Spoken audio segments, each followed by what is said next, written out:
이번 대선은 없다는 사법 계엄 선포를 한 것이다.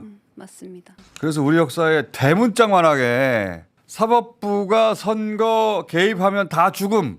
청문회 그대로 진행합니까? 네, 진행합니다. 진행하는 이유를 설명해 주십시오. 뭘 이유가 있어요? 한다고 했으면 해야지. 이대로 물러나게 할 수는 없지 않겠습니까? 우리의 투표 권리를 빼앗아가려 해놓고 명백한 대선 개입이자 사법 쿠데타를 벌여놓고 그냥 조용히 빠져나가게 할 수는 없지 않을까요? 절대 그냥 넘어가면 안 됩니다.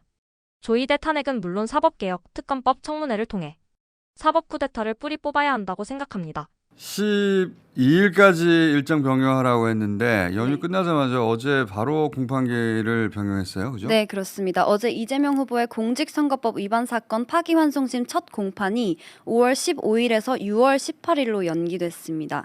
서울고법 형사 7부는 피고인에게 균등한 선거운동 기회를 보장하고 재판의 공정성 논란을 없애기 위해 변경했다고 밝혔습니다. 저런 생각이었으면 애초에 기일을 그때 잡지 말았어야지. 대장동 공판도 연기됐죠. 네, 그렇습니다. 5월 13일과 27일에 잡혀있던 이재명 후보의 대장동 개발 특혜 등 의혹 사건 1심 재판도 대선 이후인 6월 24일로 연기됐습니다. 자, 저희대 사법 쿠데타는 일단 실패했는데 근데 이제 윤석열이 온갖 절차를 어기며 생방으로 불법적인 계엄령을 선포하고 군인을 국회에 보내서 국회의원들 체포하라고 지시했지만 계엄 해제되고 그 결과로 사람들이 죽지는 않았다고 해서 네. 아무도 안 죽었네. 윤석열 얼른 돌아가서 대통령 하세요. 그렇게 합니까 우리가? 절대 안 되죠. 어림도 없죠. 파면하고 형사 재판받고 나중에 처벌받는 책임을 엄중하게 묻고 있잖아요. 마찬가지예요. 조희대 대법원장은 여러 가지 절차적 문제를 일으키면서 생방송으로 법의 언어로 이번 대선은 없다는 사법 계엄 선포를 한 것이다. 맞습니다. 그리고 그 중간 간부인 고법 판사에게 마치 윤석열이 국회의원 체포해서 벙커로 끌고 오라고 한 것처럼 네. 이재명 유죄로 잡아들여가지고 대법정에 끌고 오라고 지시를 한 거예요.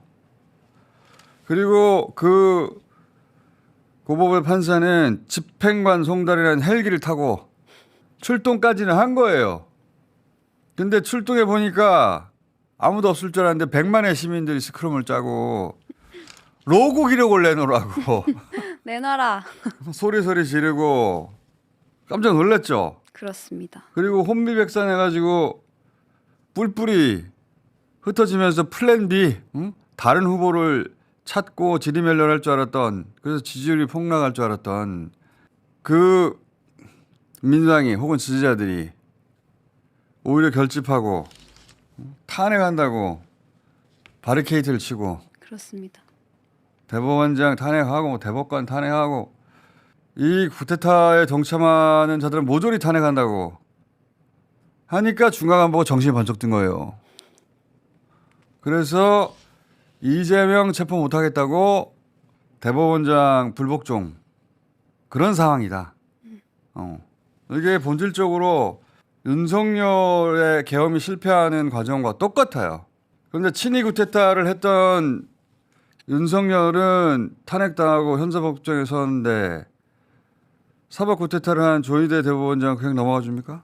안 됩니다. 말이 안 되잖아. 절대 안 됩니다. 청문회도 하고 특검도 하고 내란 특별재판부도 구성하고 탄핵도 하고 가능한 모든 방법으로 책임을 물어야 한다고 봅니다. 저는. 그렇습니다. 그래서 우리 역사에 대문짝만하게 사법부가 선거 개입하면 다 죽음 이렇게 새겨 넣어야 된다고 봐요. 이재명 후보 자격을 박탈하려고 한 것이다. 네. 적어도 떨고. 유권자의 판단에 영향을 미쳐 낙선시킬 수 있다고 믿었기 때문이다. 박탈할 수 있거나 네. 아주 정확하게 본질을 지적한 거죠. 대선을 국민들의 선택에 의해서가 아니라 바로 조희대 자신이 자신의 손으로 결정 지으려고 했다는 거잖아요. 이게 바로 사법 쿠데타예요. 과대망상 착각이라고 합니다. 아주 적나라하게 지적해요. 과대망상에 기반한 착각입니다. 대법원이 후보자에 대해 유죄 판결을 한다고 해서 다수의 유권자들이 지지를 철회할 거라고 믿는 것은 오판입니다. 오만입니다. 대법원의 높은 법대에 앉아 지극한 의전에 물들어 자신을 과대평가한 것입니다. 과대망상 때문에 저러는 거다. 저는 아주 정확한 지적이라고 보는데 이 사법 쿠데타를 기획했던 이 보수법조의 엘리트들은 어떻게 생각을 했냐면 들은 바요 제가. 이재명을 자기들이 날려도 잠깐 난리 나겠지만 결국은 사법부 판단을 존중한다로 여론이 모일 수밖에 없다. 그렇게 믿었어요. 예를 들면 조국 전 대표의 경우에 결국 감옥에 갔지만 저는 그 판결이 부당하기 짝이 없다고 생각하고 최고의 형법 전문가 조국 전 대표 스스로도 말도 안 되는 판결이라고 생각하겠지만 결국은 사법부 판단을 존중하지 않을 수 없다고 감옥에 갔잖아요. 자기들이 결정했는데 그럼 어떻게 할 거야? 이렇게 생각을 했다는 거예요. 근데 이번에 그자들이 한 것은 이재명이란 정치인 하나한테 유죄를 선고한 게 아니고 국민들이 자기 손으로 다음 정권을 선택할 권리, 국민 주권을 뺏은 거란 말이야. 맞습니다. 왜 이재명 유죄 줘? 이게 아니고 야 니들이 뭐야? 나 투표해야 되는데. 내 선택권을 니들이 왜 뺏어? 확시. 자, 청문회 그대로 진행합니까? 네, 진행합니다. 진행하는 이유를 설명해 주십시오. 뭘 이유가 있어요? 한다고 했으면 해야지. 네? 그냥 갈 수 없잖아요. 그냥 갈 수 없잖아요. 정문회를 통해서 네, 국민들이 진짜 알고 싶은 게 있잖아요. 있습니다.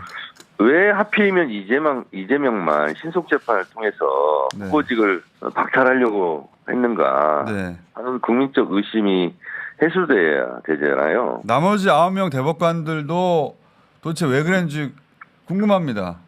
도대체 왜 그랬냐 알아봐야 되고요. 예, 그리고 일각에서 혹시 파기자판까지 하려고 하지 않았느냐. 그런 의혹 제기되죠. 예.